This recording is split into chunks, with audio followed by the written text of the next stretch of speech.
रोशनी ले गईल। चाँद के ढक के बादल रोशनी ले गईल। गुल गुलिशन हमारा चमन लुट गईल। गुल गुलिशन हमारा चमन लुट गईल। चाँद के ढक के बादल रोशनी ले गईल। चाँद के ढक के बादल रोशनी ले गईल।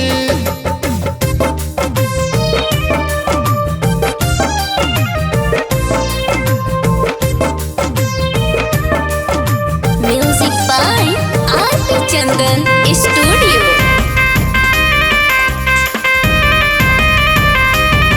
जिसको समझा था अपना दगा दे गईल। अखिया से वो झलकर जुदा हो गईल। जिसको समझा था अपना दगा दे गईल।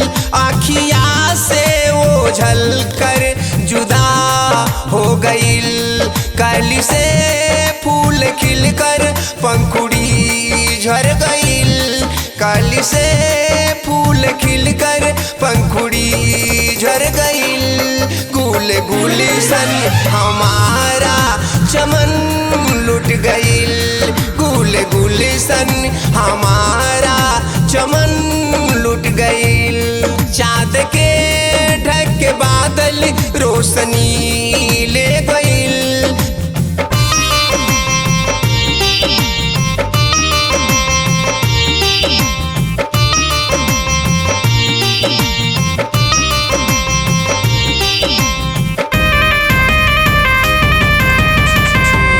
हमारी खुशियाँ का ख्वाब पूरा ना भइल। बेवफा हमसे मिलकर जिगर ले गईल। हमारी खुशियाँ का ख्वाब पूरा ना भइल। बेवफा हमसे मिलकर जिगर ले गईल। आँख से आंसू गिर कर शबनम बन गईल। आँख से आंसू गिर कर शबनम बन गईल।